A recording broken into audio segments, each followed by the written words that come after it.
북이스라엘이 국가적으로 임정을 앞두고 숨을 헐떡거리고 있는 그런 상황에 남쪽 유다에서는 아하스의 아들 히스기야가 이제 왕 위에 오르게 됩니다. 이 아버지 아하스에 대해서 우리가 열왕기하 16장에서 좋은 땅에서 나온 나쁜 나무라는 제목으로 묵상했었는데 기억나시죠? 다섯 사람이 기억하고 계신데 좋은 땅에서 나온 나쁜 나무 아마 기억나실 거예요. 그런데 이 아하스가 그런 인물이었습니다.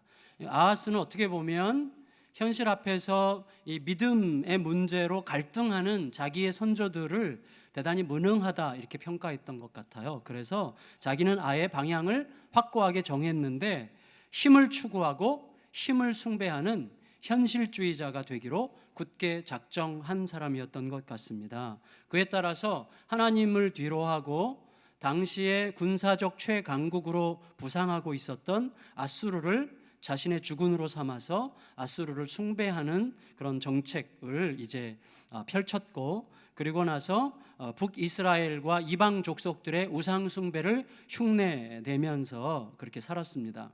그런데 너무나 기이한 것은 그 아들 히스기야가 아버지랑 정반대였다는 거예요. 히스기야는 놀랍게도 그 아버지의 그 아들이 아니었어요.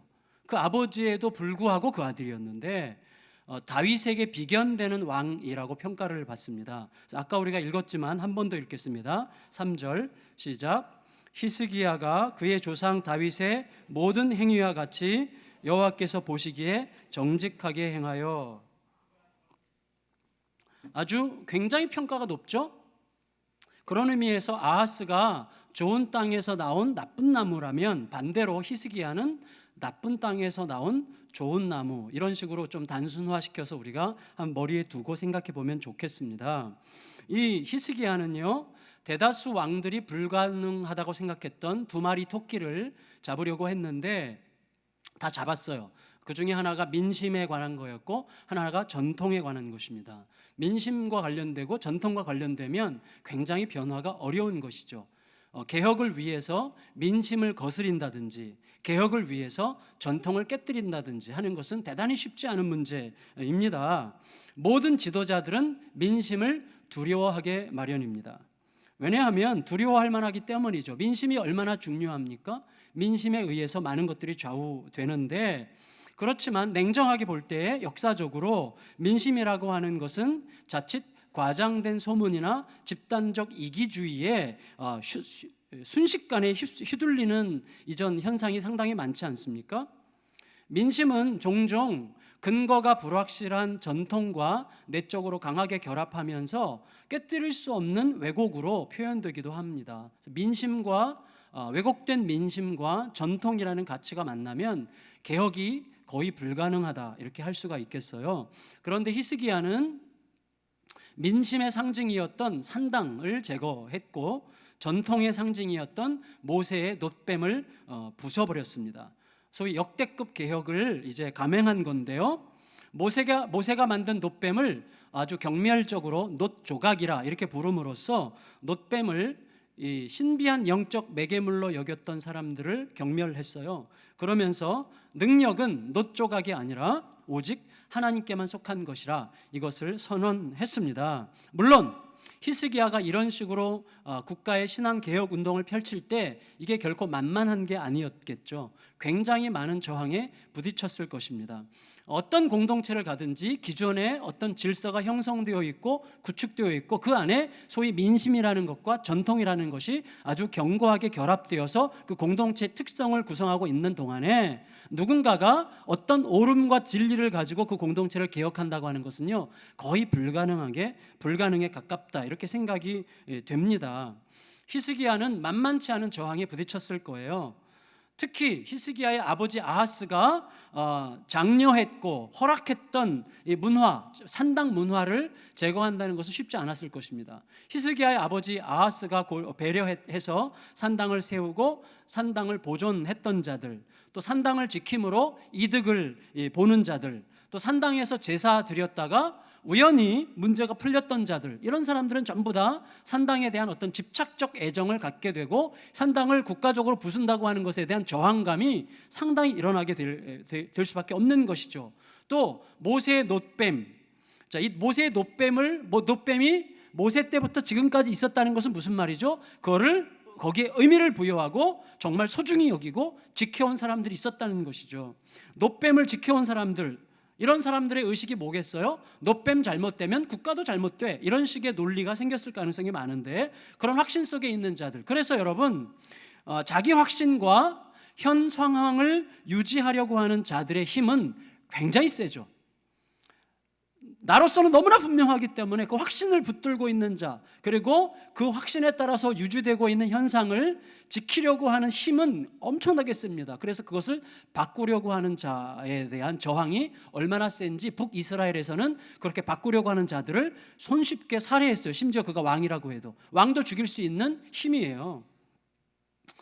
전통과 민심의 거센 물결에 부딪혀본 사람들은 알 것입니다. 지금 우리들은요, 별다른 느낌 없이, 저도 이렇게 신발 신고 신은 채 강대상에 올라왔고, 또 조금 아까 아이들이 춤도 췄고 했잖아요.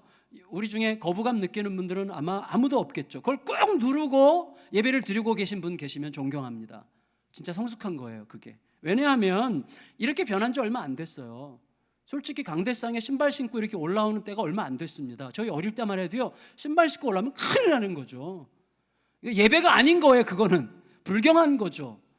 진리에 합당한 예배에 맞지 않는 기준이에요. 그런 것들은 그렇게 확신이 있었던 때가 있죠. 지금도 우리식으로 이렇게 막 이 강단을 마치 무대처럼 쓰는 이런 교회를 영적으로 천박하다고 생각하는 교회들이 있고, 그런 분들이 전 계실 거라고 생각이 됩니다. 그런 의미 부여라는 게 굉장히 무서워요. 여러분, 드럼을 사용하지 않는 전통이라는 어떤 형식에, 또 예배에서 복음송 빼고 오직 찬송가만 불러야 된다고 생각하는 확신에 목숨 거는 분들도 계세요. 지금도. 여러분, 저는 그 정서를 이해하고 싶고 이해할 수 있다고 생각합니다. 문제는 그것만이 진리라고 주장하는 것은 자칫 역겨운 거죠. 어떻게 그게 진리겠어요? 그것만이 진리는 아니죠. 이해할 수 있지만 그걸 진리의 수준으로 끌고 가서 이거 아니면 안 되라고 목숨 건다면 그건 굉장히 답답하고 힘든 일 아니겠어요? 따라서 히스기야의 개혁 정책은 그런 자들과의 전쟁이었을 것입니다. 북이스라엘에서는요, 이런 민심이나 전통과 관련된 문제 때문에 굉장히 많은 왕들이 살해당했어요. 민간에 가득한 종교적 집착은 자기들의 왕도 죽일 수 있을 만큼 강렬한 것입니다. 따라서 그만큼 히스기야라고 하는 이 인물이 아하스 시대를 뚫고 출현했다고 하는 것은요, 굉장히 기이하고 감동적이에요. 그래서 우리가 궁금해지는 거예요. 여러분, 우리들은요, 대체로 어떤 이상을 갖고 있어요. 이상. 우리들이 갖고 있는 이상은 뭐냐면 좋은 부모 밑에서 자라는 좋은 아이예요. 이게 우리가 갖고 있는 이상이죠. 그래서 좋은 부모를 만나지 못했던 분들도 할 수만 있으면 좋은 부모가 되고자 얼마나 몸부림하십니까? 아름다운 일이죠. 하지만 동시에 우리가 인정할 수밖에 없는 일들이 있어요. 그게 뭐냐면 좋은 부모가 반드시 좋은 자녀를 낳는 것은 아니라는 거죠. 좋은 부모 아래서도 별로 안 좋은 자녀들이 일어날 수 있어요. 반대로 나쁜 부모 밑에서도 좋은 자녀가 일어날 수 있다는 사실을 우리는 부인하지 못합니다. 그럴 수 있는 거예요. 그건 단순히 이론이 아니라 실제 현실 속에 그런 일들이 상당히 많습니다. 다시 말해서 우리는 좋은 부모가 좋은 자녀를 만들고 나쁜 부모가 나쁜 자녀를 만든다고 하는, 소위 좋은 부모라는 원인이 좋은 자녀라는 결과를 만들고 나쁜 부모라는 원인이 나쁜 자녀를 만든다는 이 결과를 만들고, 그러니까 이 원인과 결과라고 하는 이 인과적 연속성에 대해서 굉장히 자연스럽게 생각하고 받아들이는 편이지만, 좋은 부모 아래서 자라는 나쁜 자식, 나쁜 부모 아래서 자라는 좋은 자녀라고 하는 소위 인과관계가 형성되지 않는, 인과관계가 성립하지 않는 좋은 부모 아래서 나쁜 자녀, 나쁜 부모 아래서 좋은 자녀라고 하는 소위 비인과적 불연속성. 괜히 말을 어렵게 만들어서 죄송합니다. 이해가 가셨죠? 이 인과관계가 형성되지 않는 비인과적 불연속성의 현상을 부인할 수 없어요. 부인할 수는 없지만 어떻게 설명할 줄 몰라서 난감해하는 거죠. 이게 설명하기 어려워요. 그런데 여러분, 우리가 잘 생각해야 되는 게 있습니다. 그게 뭐냐면 비인과적 불연속성만 설명할 수 없고 설명하기 어려운 게 아니라는 거죠. 사실은 인과적 연속성이라는 것도 그렇게 편하고 쉬운 주제가 아니에요. 인과적 연속성, 원인에 따른 결과. 무슨 말인가 하면, 자, 아이가 똑똑해요. 이게 A예요. 공부를 잘해요. B예요. 자, 똑똑해서 공부 잘하는 거죠. 그러니까 인과적 연속성이 있는 거죠. 똑똑하니까 공부 잘하죠. 그런데 이 A가 B가 되기까지 사실은 어마어마하게 많은 변수가 있다는 거 우리가 알고 있지 않습니까?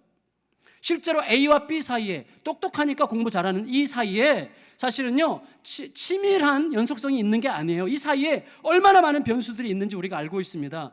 똑똑해서 공부를 잘하려면 질병, 사고, 가정적 실패, 국가적 재난, 자연의 재해, 언제든지 일어날 수 있는 흔하디 흔한 모든 현상들이 우리의 자녀들을 비껴가야 돼요. 우리들이 통제할 수 없는 것들이죠. 다시 말하면 여러분, 인과적 연속성에 은혜의 개입이 필요 없어 보이지만 아닙니다. 오히려 반드시 더 큰 은혜가 있지 않으면 안 되는 거예요. 다시 말하면 은혜의 개입이 없어도 되는 이야기는 세상에 아무것도 없는 것입니다. 그러면 히스기야는, 자, 나쁜 땅에서 일어난 좋은 나무라고 우리가 단순화시켜서 정의한다면, 이 히스기야는 우리가 설명하려고 할 때 어떤 이유로 인해서 그렇게 과감한 개혁 정책을 실현할 수가 있었을까요? 성경은 그 이유에 대해서 굉장히 명백하게 말하는데 5절, 6절 이렇게 이야기합니다. 5절, 6절 같이 읽겠습니다. 시작.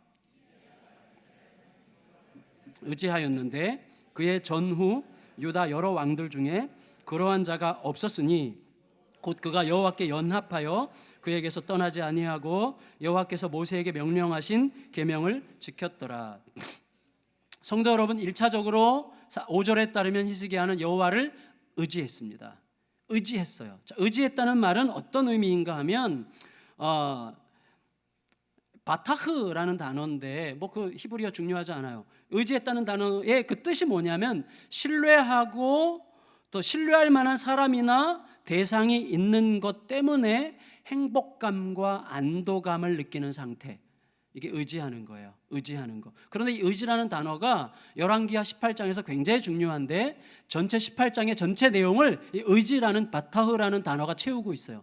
굉장히 많이 나옵니다. 이게 이제 중심 주제로 돌아가고 있는 것인데, 여러분, 내가 믿을 만한 사람, 믿을 만한 어떤 대상이 있다는 사실 때문에 행복과 안도감을 느끼는 거죠. 대표적인 케이스가 뭐겠어요? 잠에서 깨어난 아기가 불안해하다가 엄마가 자기 옆에 앉아서 따뜻한 미소를 짓고 있는 것을 발견하고는 비로소 안심하고 뿌듯해하는 모습, 이게 의지하는 거예요.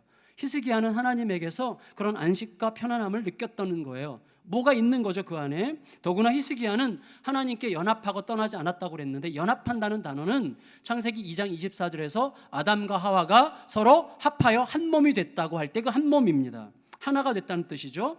떨어지지 않도록 접착되고 연합하는 상태를 이야기합니다. 한마디로 히스기야는 하나님의 껌딱지였습니다. 하나님을 절대 떠나지 않으려고 했어요. 이렇게 하나님을 의지하고 하나님께 연합하는 자는 어떤 결과가 나오는가 하면 하나님의 계명을 지키는 자가 되는 것이죠. 그래서 우리가 아까 읽었죠. 6절 다시 한번 읽을까요? 6절 시작. 곧 그가 여호와께 연합하여 그에게서 떠나지 아니하고 여호와께서 모세에게 명령하신 계명을 지켰더라 그랬어요. 따라서 여러분 보세요. 하나님을 의지하고 하나님께 연합했다고 하는 것은 하나님과 말이 통하고 마음이 통하고 행동이 통하는 것을 말합니다.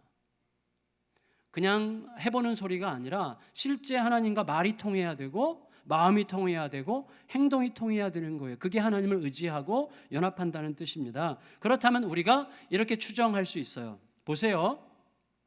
히스기야는 25살의 왕이 됐습니다. 그러면 25살 청년의 시절에 이르기까지 아버지를 음으로 양으로 관찰할 수밖에 없었겠죠.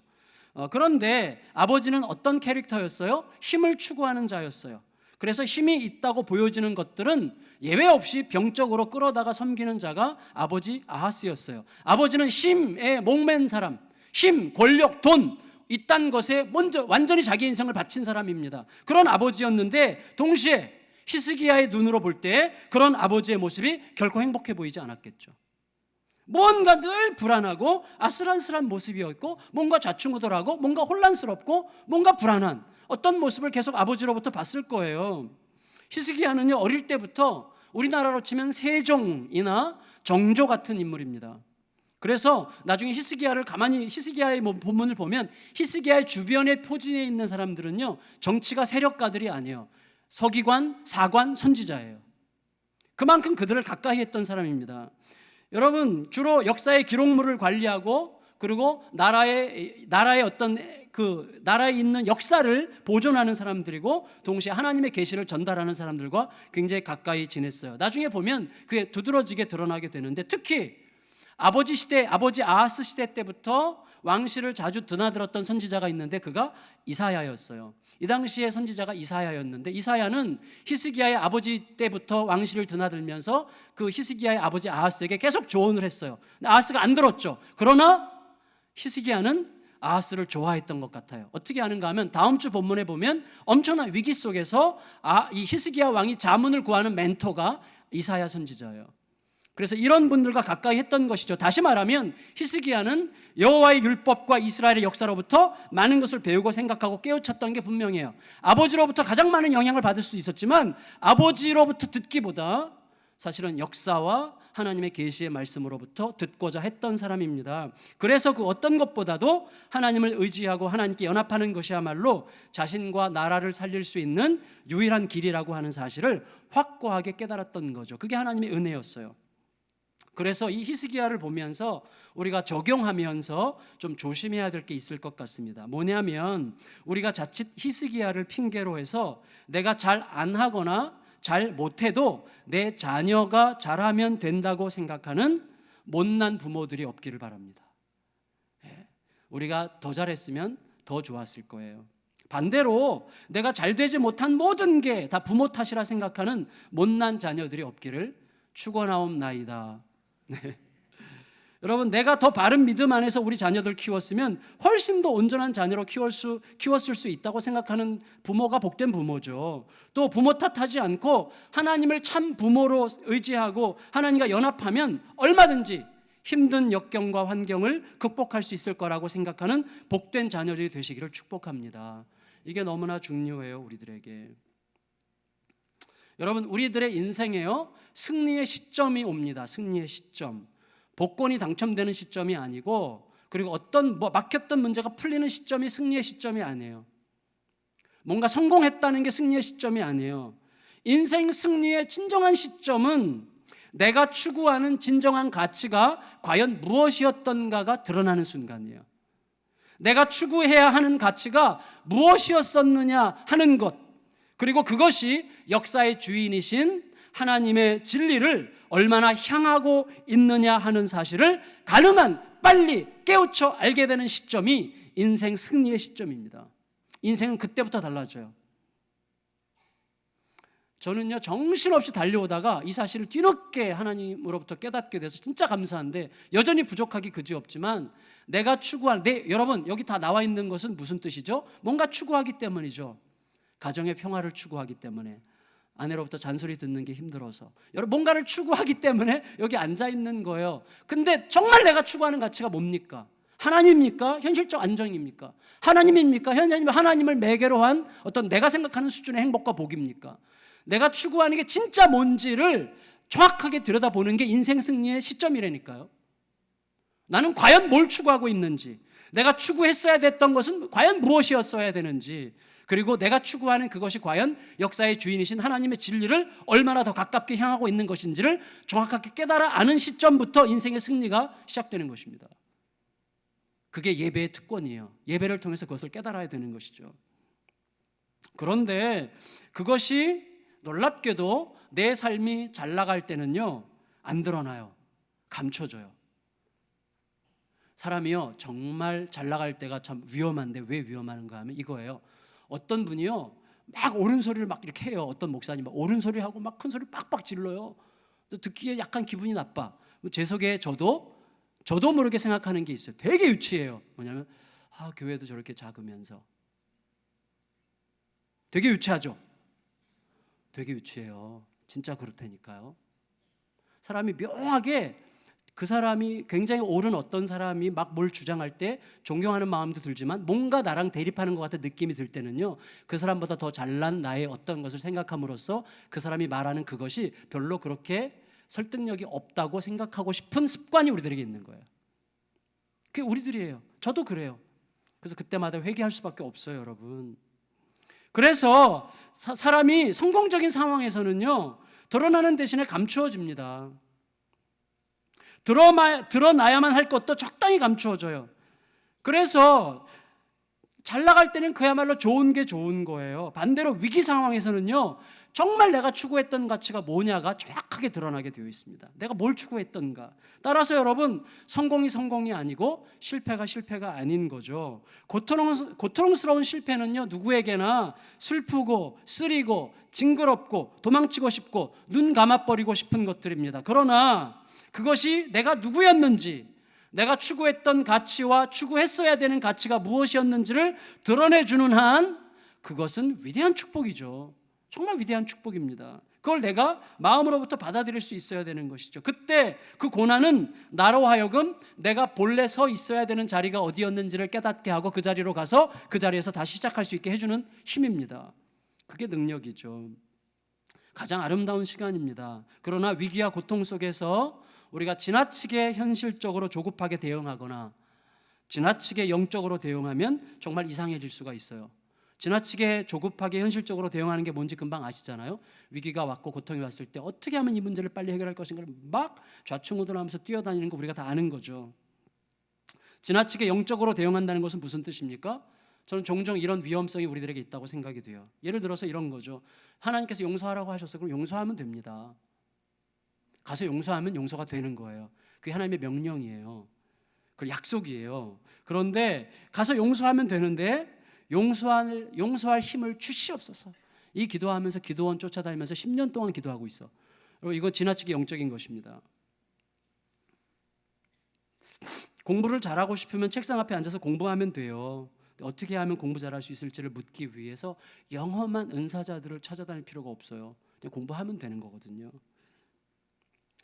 여러분, 우리들이 허구한 날 무슨 신령하다고 하는 이상한 종교인들 찾아다니면서 대단히 비현실적인 상황 속으로 피해 다니는 것을 조심해야 됩니다. 제가 엄숙히 경고하지만 소위 신령하다고 하는 교육자들을 쫓아다니지 마시기를 바랍니다. 그런 분들 중에 제가 인정할 만한 분들도 계시다고 생각해요. 다 제가 부인하지 않습니다. 그런데 제가 가만히 보면요, 그런 분들의 도움을 받아야만 하는 상황은 거의 없다고 생각해요. 말씀을 펼치고 하나님께 물으세요. 좀 답답하면 우리 교회 교육자들에게 묻거나 그분들이 소개하는 분을 만나세요. 지금 속에서 약간 불만이, 두세 사람이 약간 불만이 있는 것 같아요. 여러분, 하나님을 열심히 따른 히스기야에게 어느 날 거대한 위기가 찾아와요. 감사하게도. 그게 감사한 거예요.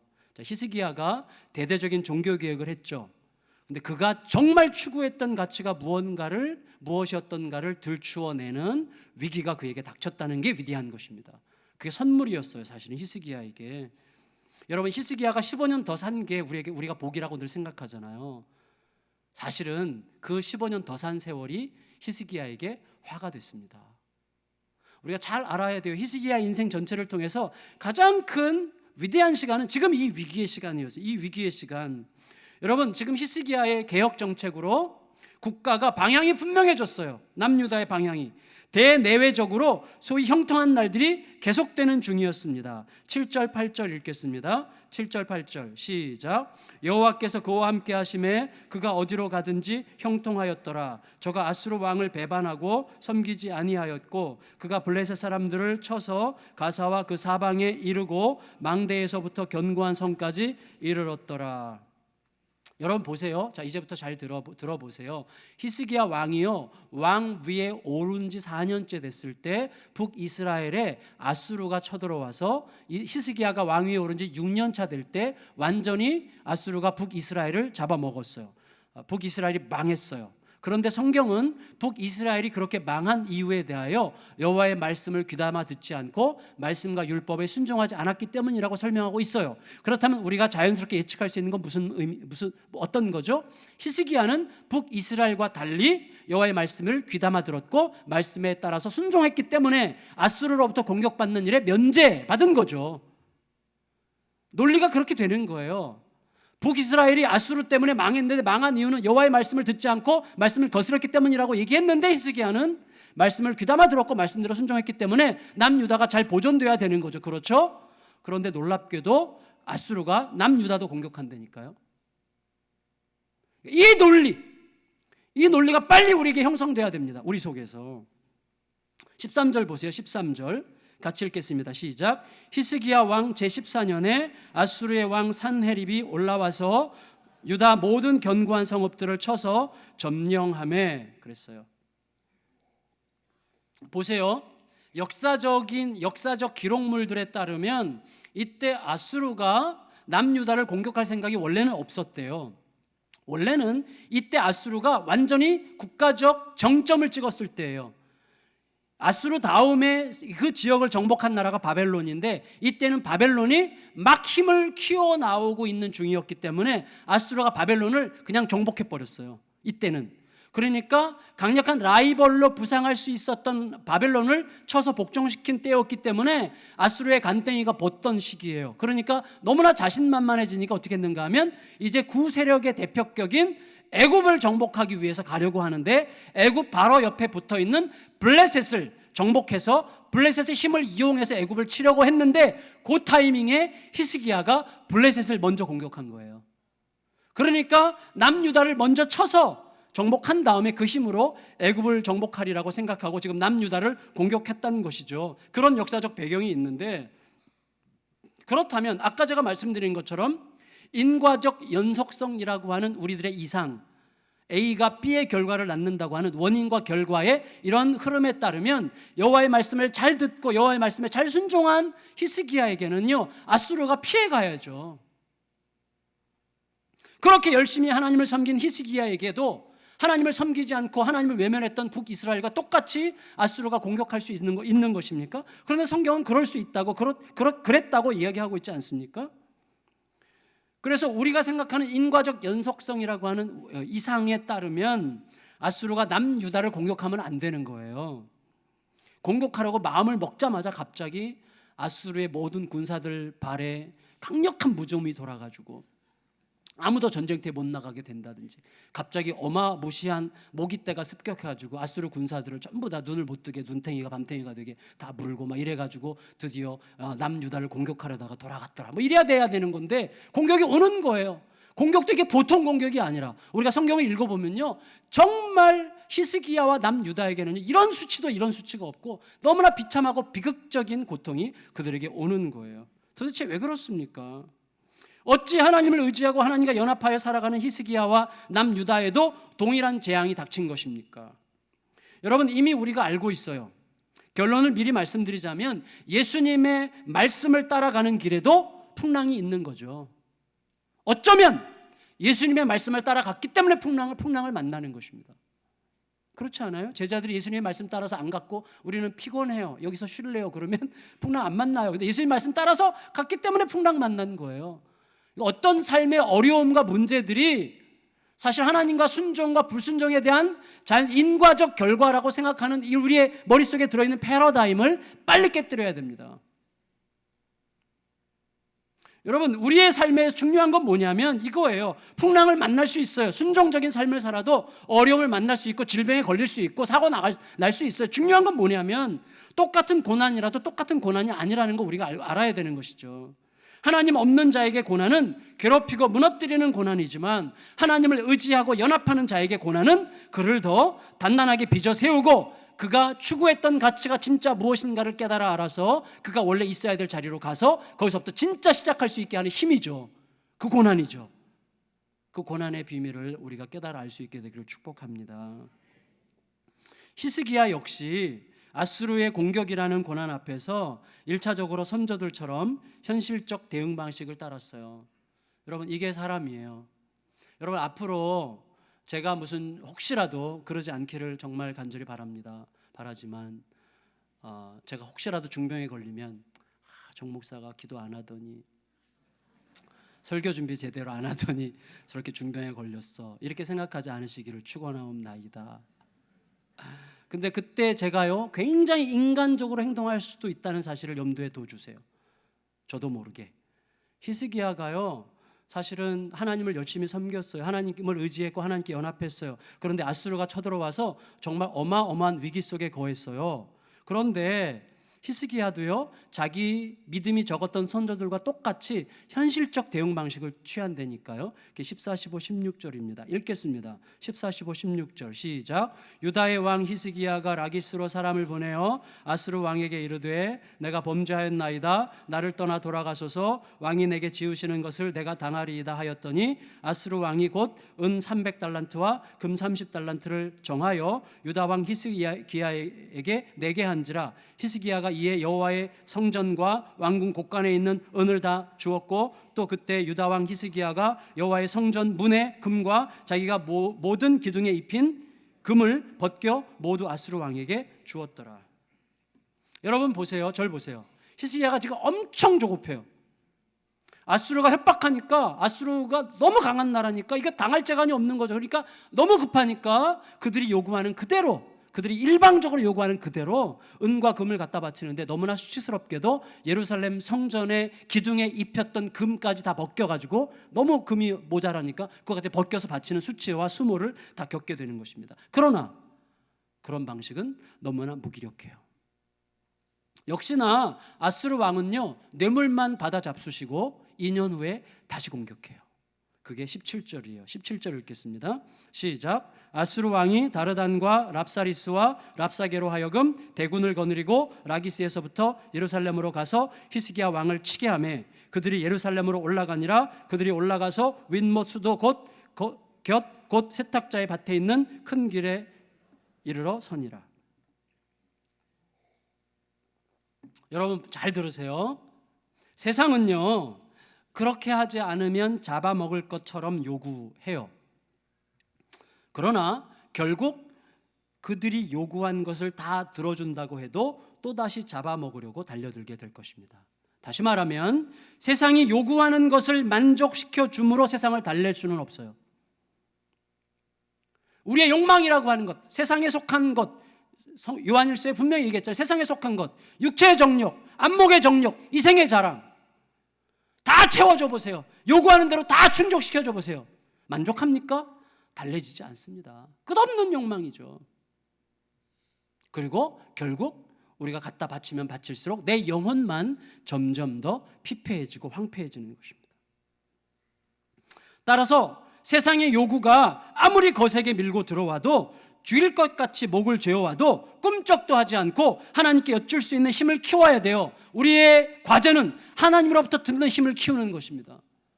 하나님으로부터 듣는 힘을 키워가는 하나님의 사람들이 되시기를 축복합니다. 아수르의 공격은요 정말 남유다를, 히스기야를 비참하게 만들었어요. 일단요 아수르가요 예루살렘 성을 포위해요.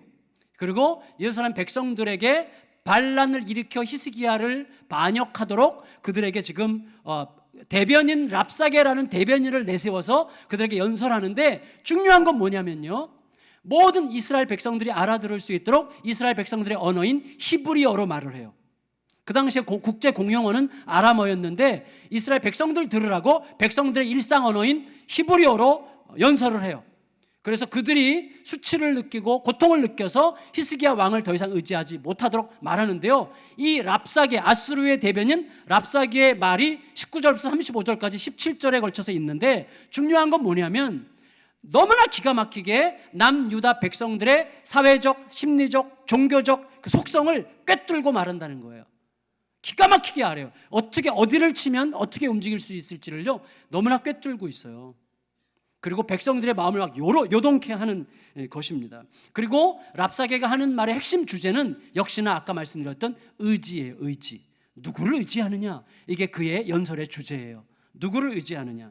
한마디로 의지할 자를 의지해라, 그 말이에요.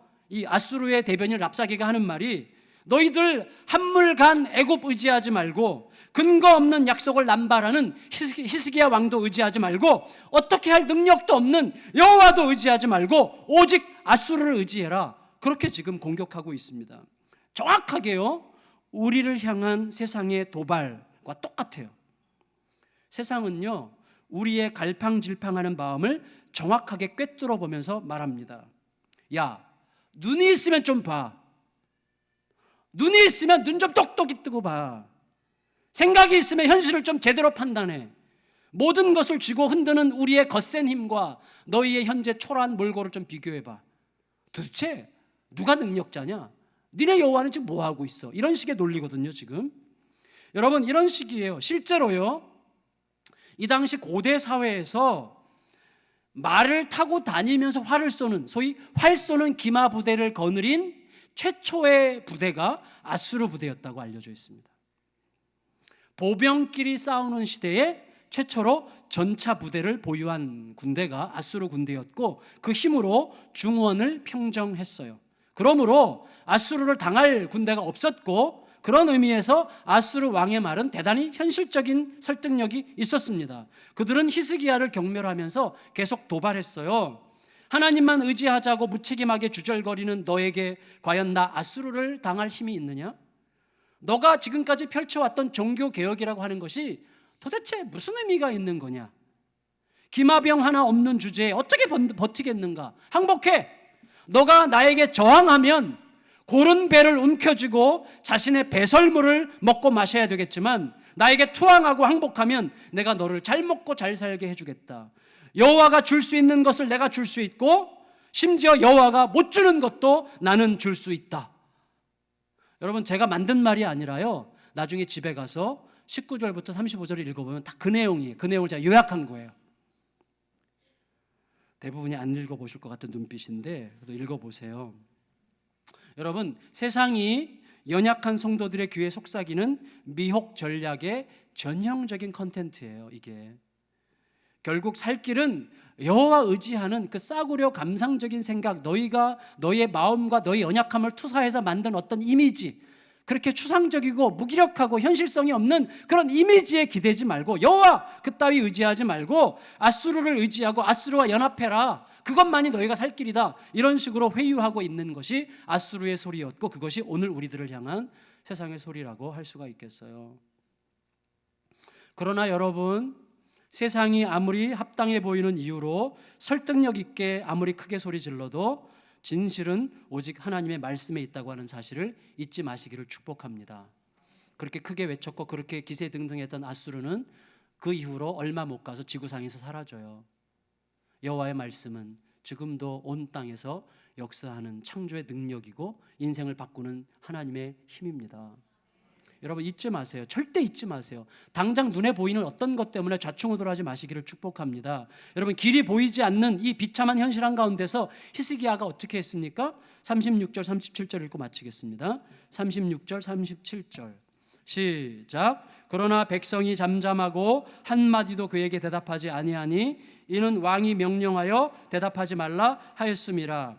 이에 hil기야의 아들로서 왕궁 내의 책임자인 엘리야김과 서기관 셈나와 아삽의 아들 사관 요아가 옷을 찢고 히스기야에게 나아가서 랍사게의 말을 전하니라. 여러분, 절 보세요. 사실 히스기야는요, 당장 죽을 것 같은 현실에서 벗어나기 위해서 아수르가 요구하는 대로 뇌물을 바치는 무익한 길을 선택했었습니다. 동시에 도움이 될 것 같아 보이는 애굽의 도움을 요청할까 하는 것에 대하여 심각하게 고민하기도 했습니다. 그러나 끝내 목에 칼을 들이대면서 말하고 있는 아수르의 말에 굴복하지 않았고 애굽의 도움의 손길을 내밀지도 않았고 오히려 서기관과 사관, 역사를 기록하는 자들과 더불어 그리고 다음 주 본문에 보면 이사야 선지자에게 조언을 구하고 그를 멘토 삼아 그의 도움을 받아가면서 백성들에게는 대적자들 아수르 군대에게 한마디도 대답하지 말고 잠잠하라 이렇게 명령했습니다. 다시 말하면 당장 죽일 것처럼 옥죄어 오는 현실로부터 듣지 말고 하나님으로부터 듣고자 너희들의 마음을 모으라 이렇게 명령한 것입니다. 현실적 대안을 찾느라고 호들갑 떠는 마음을 내려놓고 하나님의 말씀과 이스라엘의 역사에서 답을 찾고자 몸부림했던 거고, 이런 히스기야의 몸부림하는 모습은 신자의 몸부림하는 모습을 그대로 보여주고 있다고 생각이 됩니다. 여러분, 우리 신자들, 저와 사랑하는 성도 여러분들, 우리가 어떻게 살아요? 때로는 현실에 굴복해서 현실의 요청을 따릅니다. 우리들 아니에요? 그리고 당장의 고통에서 벗어나게 해줄 것 같은 도움의 손길을 목마르게 찾기도 합니다. 그러나 최종적으로는 그게 답이 아님을 알고 하나님 앞에 머무릅니다. 하나님의 대답을 기다립니다. 그래야 되는 것이죠. 결국 여러분, 다음 주에 우리가 살펴보게 되겠지만 히스기야는요, 이사야 선지자의 조언을 구하면서 하나님과 소통해요. 하나님께 물어요. 하나님께 울어요. 하나님께 호소해요. 아수르가 보낸 그 경고의 편지를 하나님 앞에 펼쳐놓고 울며 기도하는데, 그 히스기야의 기도의 소리에 대하여 하나님이 대답하세요. 그래서 히스기야의 호소와 하나님의 대답이 다음 주에 있어요. 그리고 그러면 다 되는 것입니다. 우리가 가야 될 자리는요, 우리의 호소와 우리의 질문과 하나님의 대답이 있으면 되는 거예요. 그게 승리예요. 그게 승리의 시점이에요. 그때 우리가 알게 되는 것이죠. 결국 완전히 막다른 골목에 갇힌 생쥐와 같았던 히스기야가 가장 강하고 날렵하고 잔인한 고양이였던 아수르를 이겨요. 결국은 우리도 그렇게 이깁시다. 여러분, 지금 당장 이겨야 된다는 생각 때문에 조급하게 서두르려고 하지 마시고, 궁극적으로 결국 이기는 삶을 위해서 말씀 앞에 서서 하나님을 의지하고 하나님께 연합하고 하나님을 기다립시다. 하나님이 하실 것이고 하나님이 하게 하실 것을 믿습니다. 여러분, 노래는 정말 제 마음에는 썩 들어오지 않는 별로인 노래인데 가사가 참 좋은 찬양이 있어요. 그 가사가, 그 제목이 나 지금 말고 훗날에 라고 하는 찬양이에요. 나 지금 말고 훗날에 더 좋은 그 나라에서 이 눈물의 뜻을 알고 또 그 말씀 이해하리. 내 주님은 다 아시고 이 죄인을 인도하네. 눈물 없이 주 뵈리니 깨서 정령 이해하리. 여러분, 저는요, 이 노래가 당장 우리가 이 땅을 떠나 주님 앞에 갈 때에만 확인할 수 있는 말씀이 아니라고 저는 확신합니다. 이 땅에서 살아가는 날들 속에서도 우리가 하나님 의지하고 하나님께 연합하고 주님께 묻고 주님의 대답을 듣는 자리에서 저는 반드시 이 가사가 이 땅에서도 현실적으로 경험되는 약속이라고 확신합니다. 그 은혜를 누리시길 바라요. 나 지금 말고 훗날에 더 좋은 그 나라에서 이 눈물의 뜻을 알고 또 그 말씀 이해하리. 내 주님은 다 아시고 이 죄인을 인도하네. 눈물 없이 주 뵈리니 깨서 정령 이해하리. 그 은혜가 이 땅에서 계속 누려지고 경험되면서 하나님의 사람으로 복되게, 특히 우리 다음 세대에게 정말 복된 신앙을, 은혜를 남겨주는 우리의 삶이 되시기를 예수님의 이름으로 축원합니다. 다 같이 자리에서 일어나